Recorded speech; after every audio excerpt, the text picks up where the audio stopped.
So look, admittedly, I am a little bit fussy and sometimes, well, actually quite a perfectionist, if I'm really being honest. I mean, I'm a catch, obviously, but that's not the reason why I make my own DIY potting mix. The biggest reason is because when it comes to your plants, especially when it comes to those tropical plants, the right Aroid soil mix means everything to those plants.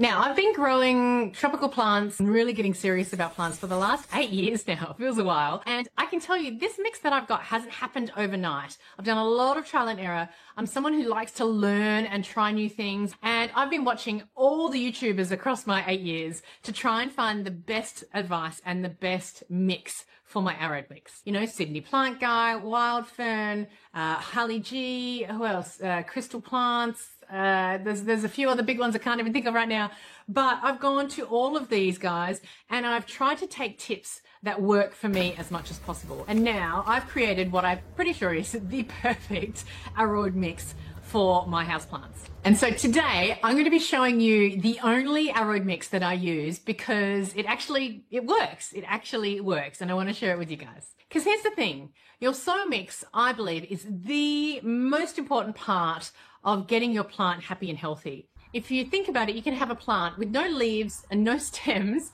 but as long as you have healthy roots and you have a little bit of a nub sticking out that soil, it will grow again. But if you stuff up the roots and you have the wrong soil and your roots rot, big mistake. Big, huge. So today I'm going to take you through my pretty much perfect Aroid mix. But before we do, I just want to go through a quick breakdown of what makes a really good, strong Aroid mix in the first place. So let's start with the foundations a little bit because Aroids like Monsteras, Philodendrons, Myzizi plants, Pothos or Epiprenums, if you want to call them the right name, Syngoniums, they're pretty much all tropical plants and they love moisture. They love high humidity or good humidity, but they hate soggy roots because Aroids mainly grow in rainforests and they obviously grow up from the tropical floor. That's where all of this falling debris and decaying matter is. So there's fallen leaves, roots, dirt, animal debris, animal droppings, that kind of stuff. So you want to try and emulate that in a way to get the best possible outcome from your plants. So you need to create something that's super similar and super chunky and aerated like that. So really all Aroid mixes, no matter how many different components it has three basic areas to that mix. The first one is the base substrate, and that's usually something that holds moisture. You need it to hold enough moisture without making it too soggy and too wet. So elements that will go in here could be coco coir, peat moss, or even just a good quality potting mix. Just something that's nice and light and airy, but still holds water. The second component is aeration. So this is going to be a big, important part of your Aroid mix because it allows oxygen to reach the roots and that will help prevent root rot. If you haven't seen my video about watering needs or overwatering, please go and watch that because I do talk a lot about how important it is to get airflow and oxygen, or particularly oxygen, to the roots of your plant. And Aroids, it matters more than anything that I can think of at the moment. So aeration components are things like orchid bark, perlite, pumice, cocoa husk or big chunky cocoa chips, rice hulls, rice husks or hulls. Anyway, something that's big and chunky and holds air. And if that element can hold air and a little bit of moisture as well, that's a double bonus. And again, I'll talk about that in one of my components. And then the third main, it's raining. It's beautiful rain outside. We haven't had rain for a while. Anyway, the third main ingredient for a good Aroid mix is nutrients. So this is where you want to add a little bit of organic matter perhaps, or just some sort of beneficial nutrients and microbes to your mix to give the roots the right amount of nutrition. So again, think of things like worm castings, maybe a good quality compost, or even a high quality potting mix will have elements of nutrients added to it as well. Now, there is a fourth thing. If you want, you can add to the mix. You don't have to, but a lot of us perfectionist users do. And that's just additional enhancements to that soil. So it could help filter out impurities. It could help prevent bacteria, could help prevent fungus gnats, maybe help increase cell wall strength, all that kind of stuff. Just small little things that really help add additional benefits to your soil. So think of things like charcoal, calcium. People add eggshells sometimes on the top. What else am I thinking? I'm thinking of something else. Mosquito bits in Americas. A lot of people put mosquito bits in there in the soil. They help get rid of the eggs of the fungus gnats. So again, it's just small little additional elements, but your three main components are moisture retention, aeration, and nutrients. All right, now you know what we're aiming for. So let me show you exactly what is in my mix and why I swear by it. So the very first potting mix I made on my own wasn't a potting mix for soil. It was actually for my orchid. And I watched a girl called Orchid Girl. I'm pretty sure she's still online. She's still on YouTube. She's amazing when it comes to orchid. And I think she's now started to expand to tropicals as well. And that's when I learnt about orchid bark. And I've pretty much used orchid bark from the beginning. So this is my bag of orchid bark. It's a small bag. I usually buy a big bag. And the potting mix for orchids that I use from her advice is orchid bark and a little bit of sphagnum moss. So I learned a lot about orchid bark, and I learned the difference between buying orchid bark and buying orchid potting mix. And in this case, you don't want the potting mix. You don't want the dirt type, soil type stuff. You want orchid bark, which looks like this. There we go. So as you can see, my pieces here in this bag are really, really chunky chunkies. Can you see that? Chunky chunkies. So really big pieces. And that's why I like this type of orchid bark. Okay, so let's start the mix. I've got a tub here. I've got a brand new tub. I do have another tub back in the garage, but it's too small. So I've decided to do this video with a really big one. This is just an IKEA tub, nice and simple. It clicks on nicely. It's nice and cheap, nice and simple. There we go. Clicks on nicely, but it's still not airtight. So that way my mix does breathe a little bit, and I don't have like mold or rot or anything in my soil mix, unless it's a really, really dank day or whatever. Actually, no, I still don't have mold on anything. Okay, so we're going to use this. I'm going to put it on the floor, sorry, but I will show you as we go. Right, so the first one I'm going to put in. Now, I did say the first element is usually moisture retention, but I'm going to put in the aeration element first. And the reason why I'm putting my orchid bark first, my orchid bark is usually about 25–30% of the mix. And I put it in first because I find that the first thing I put in the tub, I usually overload because I think I've got so much space. And by the time I'm putting the last thing in the tub, I'm getting a bit too full. So I put in my aeration part first because it's much more important to have aeration than if you have too much moisture retention product in this soil mix, then that's where you get into trouble. Right, so 30% going in. That's so satisfying. Okay, 30%. Now, the reason why I use orchid bark, there's several reasons. It kind of mimics what a lot of aroids have out there in nature. And many plants like philodendrons, syngoniums, monsteras, they attach themselves to other trees or walls or trellises and they climb up. So I'm almost emulating the bark that it's climbing up a tree, and it just gives a nice, chunky, similar structure to it.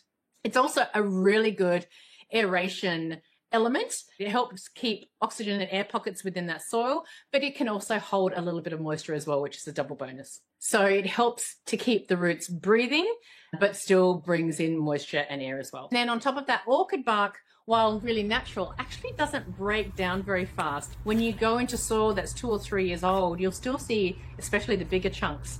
So it's still natural, but it still breaks down a lot slower than you would think. So it's a really good aeration type of mix. And I got orchid bark from Orchid Girl. So thank you very much, Orchid Girl. And thank you very much, Orchid Girl, for pretty much getting me into plants full time, I would say. She was the one that I started watching right at the beginning. What's the next thing I use? So this is where I might add some controversy to it a little bit. I use potting mix. Here we go, here's my potting mix. This is Scott's brand, it's called Osmocote.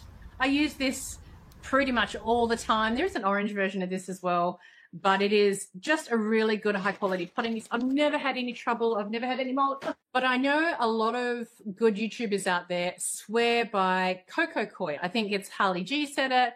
Kayleen said it. Pretty in Green said it, I think, as well. I hope that's right. They all use coco coir and they swear by it. So why do I use a potting mix other than coco coir? Firstly, it already contains nutrients. So unlike coco coir, which is inert, a potting mix actually has built-in organic matter for feeding plants. A little bit of nutrients already popped in there. It also is less prep work. You don't need to grab a cocoa brick and put it in and put water in. It's just mix and go. You just grab the bag and you pop it in. Maybe it's because I just use potting mix and I'm used to it, or maybe, I don't know, whatever it is. I just prefer potting mix because it just adds that little bit of extra nutrients and a little bit of extra chunkiness, but also holding moisture. For me, coco coir just hasn't worked. It holds too much water for me and I just don't trust it anymore. Go with coco coir if you like it. Maybe it's easier for you, but personally, I just go with potting mix. One and done, nice and easy. And in my mix, it's about 25%, 30%. No more than 30% mix on potting mix. At the end of this video, my mix is going to be 70 or even 80% chunkiness and 20 to 30% moisture retention. So potting mix is important. It goes in next. So it'll be the same amount or a little bit less than the orchid bark. Where's my scissors? There we are. Right, let's do this. Right, not breathing it in. Here we go. Now, when it comes to potting mix, make sure all the moisture retention, you can always add more, but it's really hard to take it out. So if you're not quite sure on the amount, always err on the side of caution and put in a little bit less. You can always, as I said, add more right at the end. Yes, I prefer potting mix as well as orchid bark. They're the two big main ones. And then my third big main element is pumice. Now, I love pumice, and I know Sydney Plant Guy swears by it. I can't remember whether he's the one who got me into it or maybe he just solidified me when I was trialing it. But I remember learning about pumice because this product is, I think it's volcanic ash. Now, it is a little bit hard to find, especially this chunky stuff. But this has an amazing advantage of holding a lot of air as well as a lot of moisture. It's kind of like a hard sponge. So it's not like rock hard, but it is quite hard. Holds its shape and stability, but still holds a lot of water. But again, because it's like a sponge, it's got so many little air pockets in it. It holds a lot of air. It's just a beautiful, amazing substrate, which I absolutely love. The problem with pumice for me, though, is it's hard to find good stuff in Australia. You can definitely buy pumice in Australia.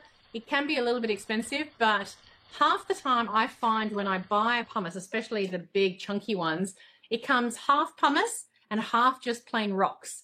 And I'm one of those pedantic people, as I said right at the front, that will pick out the rocks and then the pumice and then the rocks and the pumice. So I have pure pumice. So it does take me a lot of time. That's probably why I use potting mix, because I couldn't be bothered doing all of this faff twice. But right now, I'll be honest, I am trying to look for another job and money is very tight. So even though I prefer pumice, I am actually going to use perlite in this case. Perlite is secondary. It is a lot cheaper, but perlite is my optional choice. If I have a little bit of pumice and a little bit of perlite, I will mix them both. But whatever the mix is, I will usually put another 25 to 30% of pumice or perlite or both into my mix. So far it's 25 to 30% orchid bark, it's about 25% potting mix, and it's about 25 to 30% pumice or perlite, as I said. So I've only got a little bit of pumice left, so I'm going to use this stuff and put it all in. Oh, love pumice. Definitely got to buy more. So a little bit of dust there, that's fine. Now with perlite, I usually do this outside, I'll be honest. But with perlite, it is very bad to breathe in. So you do not want to breathe it all in. So you've got to be really, really careful. Let the dust settle a little bit as well. But I am putting quite a lot in, because it needs to be about the same amount as orchid bark or potting mix. Right. And then I'm just going to click it up. Check these out, by the way. How cool are they? They are OXO clips. I think they're food clips, but man, they work well for big bags of potting mix. I'll leave a link below if you want to see them. They are, see all that dust?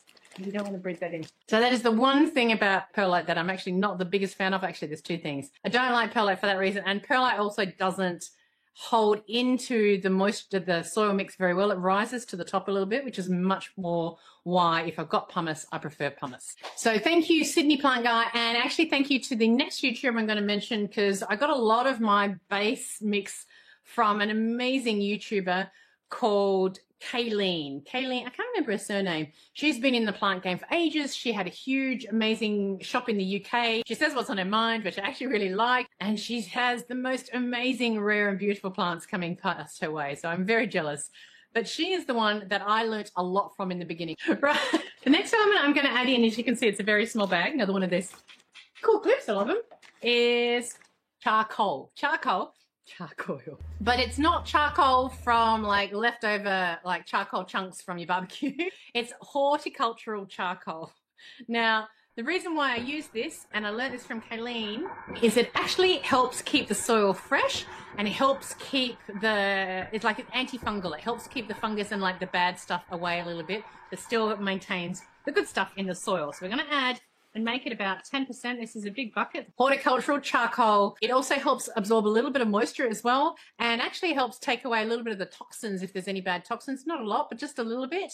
Unusual, really weird, but beneficial stuff. It says here, assists drainage for plants and plant pots as well. So it's just a really good thing. I never really knew about it until Kayleen, but I've added it in, and I've never, again, really had any fungus or mold problems with this mix either. So I love it for that reason. And then the final element for me was pretty much a game changer. And this is another I learned from Kayleen. So thank you very much. She's the one that got me onto it, but I have heard of other really good YouTubers use this, and I swear by this stuff. And I think it made my plants really like grow quite a bit. And that is worm castings. So I don't have my own compost. I don't have a very big backyard, and I don't want to get like rats and things around. I know that isn't always the case, but if I keep it outside, it can attract flies and everything. And in Australia, that's not a good thing, I don't think, which is actually, I want one of those internal big machines that create a for you. Anyway, I'm going off on a tangent. My point is, worm castings are amazing. They are so natural. They are so soft and gentle on your plants, and yet they give so much nutrients to the soil, and also a little bit of water retention as well. So it's an amazing product.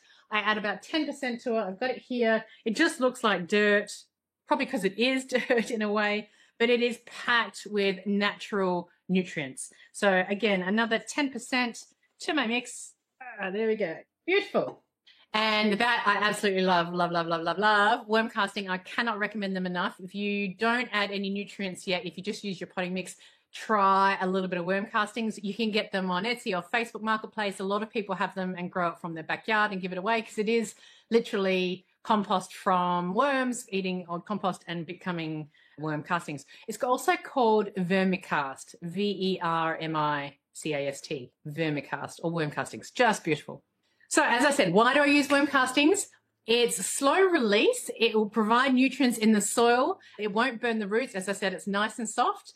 It actually helps boost the really small microbes that you can't see. It just improves the soil ridiculously well and enhances root growth like you wouldn't believe. If you've seen some of my videos, when I've got the right soil mix in aeration and when I put worm castings in, my soil, my roots are chunky, chunky, chunky. I absolutely love it. So if there's one thing that hopefully I might teach you about today or help you get started with, try worm casting. Only a little bit. You only need about 10% added to your potting mix. But worm castings was just a huge game changer for me. As you can hear it in my voice, I completely recommend worm castings. You got to try it. Now, there is one optional extra that I might mix in as well. Sometimes I add in cocoa chunks, so big like coconut chunky stuff. Only Plants, love his channel. He trials and propagation all the time. Absolutely love channel. And he taught me about cocoa chunks. I also tried to find rice husks from him as well, but you can't really get that easily over here. But I would definitely add that in if it was me.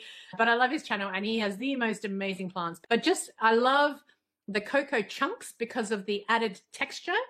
And I just think it helps the aeration even more. So if I've got the cash and I'm feeling good and healthy, I'll add in cocoa chunks, especially if I don't have big orchid bark pieces or big pumice pieces. The cocoa chunks add a really big chunkiness to it as well, if that makes sense. And then if anybody knows in here in Australia, I would love to actually try mosquito bits. I've heard it mainly for fungus gnats, and I am an underwaterer, if anything, not an overwaterer.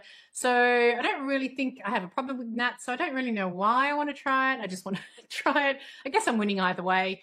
And now I use a product called SNS, which I really like in my fertilizer, and that is just rosemary extract. It helps go into the stems and leaves and makes them stronger and less yummy for pests.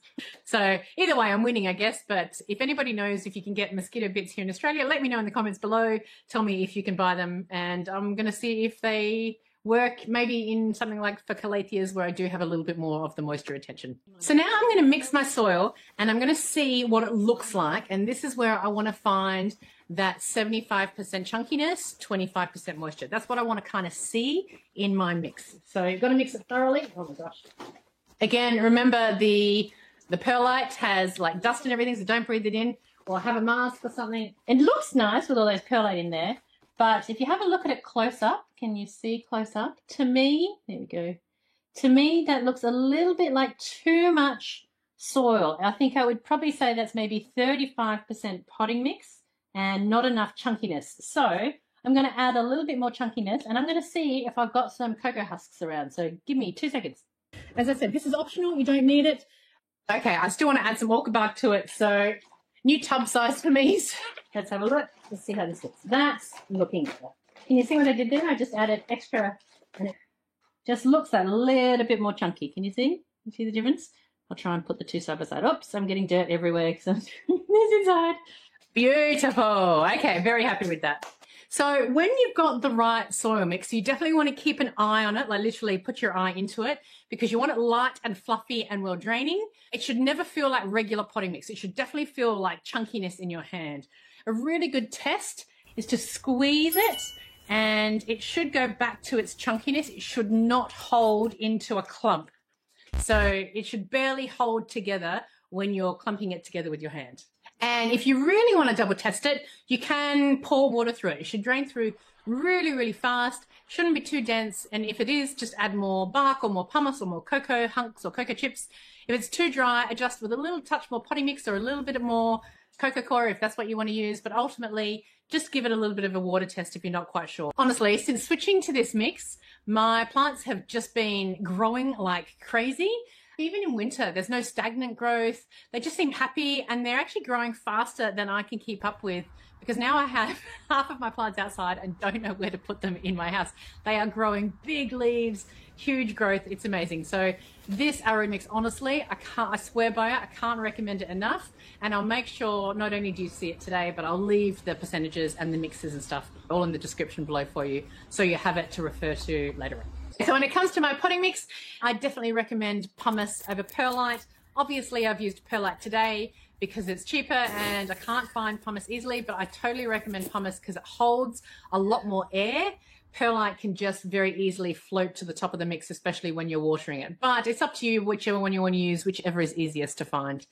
Secondly, I use potting mix. I just find cocoa coir is a dull kind of base. I know people swear by it. I'm sure if you want to try it, go for it. I don't stop you from doing it. Just make sure that if you do use the coconut coir to hold the moisture, just don't use too much. Take it from me. A little bit holds a lot of water. The potting mix for me is just easy. It's in a bag. It's ready to go. It's good quality. And it adds a little bit of extra nutrients and a little bit of extra chunkiness. So why not? I say potting mix definitely works for me. And then finally, just add worm castings. I love worm castings, as I've said. They are the absolute bomb.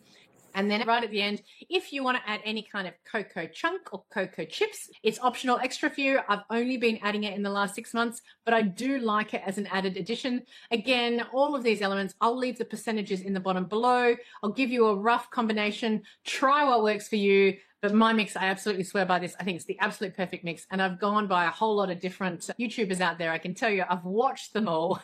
And this is the mix that I've come up with.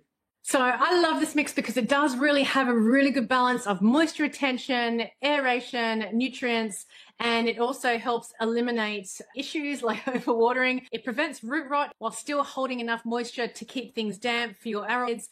And it is low maintenance for me. Once I make a big batch, it lasts a long time. Things don't break down. I've still got this kind of potting mix in plants that I've had in the same pot for 3 years or so. The only reason I need to repot them is because the plants are growing so well. It's not because the soil is going bad. So I love this mix. I absolutely recommend it.